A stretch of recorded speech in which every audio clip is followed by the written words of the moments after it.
Welcome students, hope you all are having a very good day. Today is the reading of page number 36 and 37 from unit number 6 of elements and compound. So let's move to the reading. Elements and compound. So illustration of the formation of a compound. Do you know about magnesium ribbon? Let's have a look at an example of forming a compound, that is magnesium oxide, from the burning of magnesium ribbon in air. When heated magnesium metal is exposed to air, it reacts with oxygen to produce magnesium oxide, which is a white powdery substance. बेटे आगे जो है ये chemical formula लिखा हुआ है इस reaction का. Magnesium plus oxygen turns into magnesium oxide Mg. इसके आगे ब्रैकेट में स्मॉल एस है, that represents the state of matter which is solid. Magnesium की स्टेट ऑफ मैटर सॉलिड है, plus O2 that is a gas in nature. when they combine they form a magnesium oxide that is solid in nature, यानी कि उसका state of matter solid है. The reaction between magnesium and oxygen is an example of an exothermic reaction. अच्छा बेटे, ये जो magnesium ribbon का जिक्र हुआ ऊपर, मैंने आपके साथ इसकी पिक्चर शेयर कर रही हूँ वीडियो में, तो टेक अ लुक. ये असल में magnesium is a silvery white metal, और ये इसकी जो है आपके सामने मैंने ये पिक्चर जो शेयर की है, इसको कहा जाता है मैग्नीशियम रिबन. इसका रिएक्शन ये है कि जब हम इसको बर्न करते हैं, हीट करते हैं या बर्न करते हैं फ्लेम पर, तो ये जो है ना एक full bright white light produce करता है, प्लस हीट लॉस होता है, a lot of heat is produced.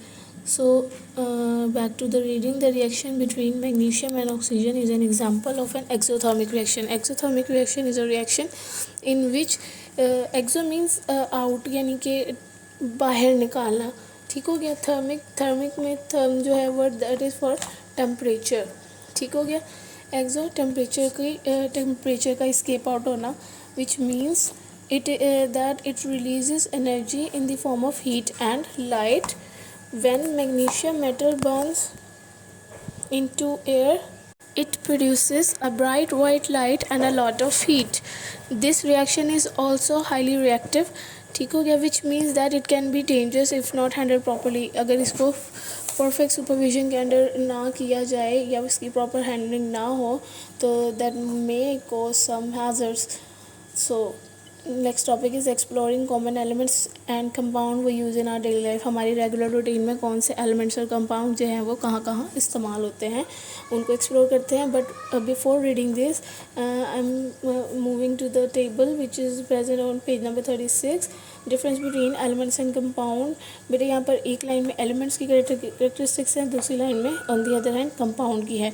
इसमें इन दोनों की definition, composition, representation, possibility of breaking down, types and examples को एक्सप्लेन किया गया है. डेफिनेशन जो है एलिमेंट की, और ये सब आपने चैप्टर नंबर जो आपका आई थिंक 7 था, मिक्सचर्स वाला जो चैप्टर था, उसमें जो आपका लॉन्ग है ऑलरेडी आप उसमें भी ये सब पढ़ चुके हैं. जो इस टेबल में मेंशन किया गया है वही एलिमेंट्स एंड कंपाउंड वही है जो वहाँ पढ़े थे, वही सेम एज इट इज़ इधर है. एलिमेंट की डेफिनेशन है कि ये ऐसा सब्सटेंस है जिसमें सेम टाइप ऑफ एटम मौजूद है. On the other hand compound क्या है? कंपाउंड दो या दो से ज़्यादा एलिमेंट्स के मिलने से बनता है, विच मीन्स के कंपाउंड के अंदर एक टाइप के एटम नहीं होंगे. जितने भी एलिमेंट्स से मिलके वो बना है उन सब के एटम्स उसके अंदर मौजूद होंगे.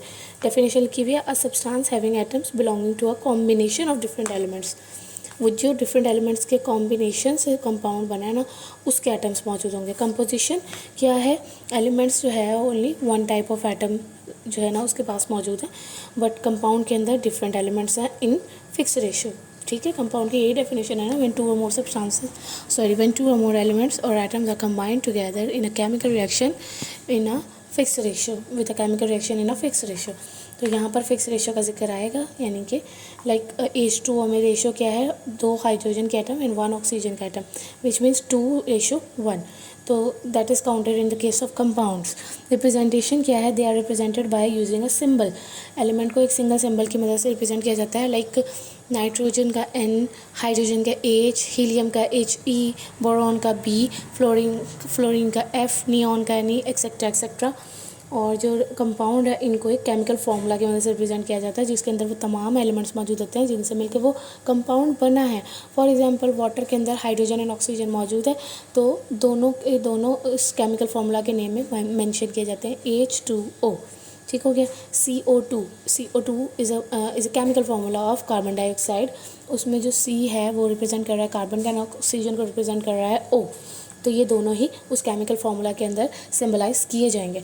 Possibility of breaking down, possibility जो एलिमेंट्स है क्योंकि वो simplest part of the matter है, basic unit of matter like fundamental और बिल्डिंग ब्लॉक ऑफ मैटर, ये सब वही लाइंस हैं जो कि हम एलिमेंट के लिए या एटम के लिए यूज़ कर रहे हैं। तो which means they can not be broken down further, इनको हम मज़ीद तोड़ नहीं सकते इनटू सिंपलर सब्सटेंसेस। लेकिन कंपाउंड जो है वो जिन चीज़ों से मिलके बना है उसको वापस उनमें रिवर्स किया जा सकता है, यानी कि उसको उसके कॉन्स्टिट्यूएंट में चेंज किया जा सकता है जिसके दरमियान रिएक्शन होने से वो कंपाउंड फॉर्म हुआ था। टाइप्स क्या है, देर आर एलिमेंट्स के अंदर यहाँ पे लिखा है there are total of almost 120 element. मैंने आपको बताया था 118 एलिमेंट्स हैं जो कि पीरियोडिक टेबल में अरेंज किए गए हैं, जो कि टिल डेट नोन है। सो दे आर एक रफ व्यू है कि 120 एलिमेंट्स टोटल इस यूनिवर्स में ना मौजूद हैं, जिससे ये तमाम की तमाम चीज़ें चाहे वो लिविंग है या नॉन लिविंग है वो बनी है।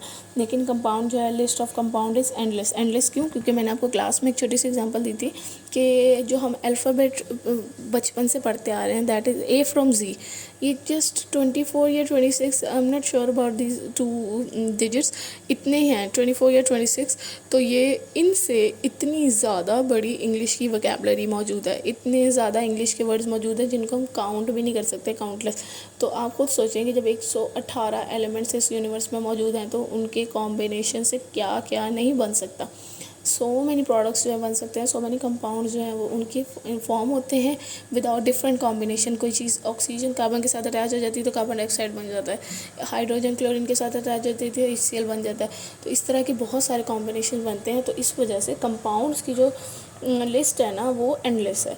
दोनों की तरफ एग्जांपल भी दी हुई है एलिमेंट्स में, ऑक्सीजन, हाइड्रोजन, क्लोरीन, सोडियम, ये सब इनके आगे जो ब्रैकेट में इनके सिंबल लिखे हुए हैं। उसके बाद कंपाउंड की तरफ लिखा हुआ है सोडियम क्लोराइड। सोडियम क्लोराइड का केमिकल फार्मूला होगा, सिंबल नहीं होगा, NaCl। वाटर है H2O, that is the chemical formula of water.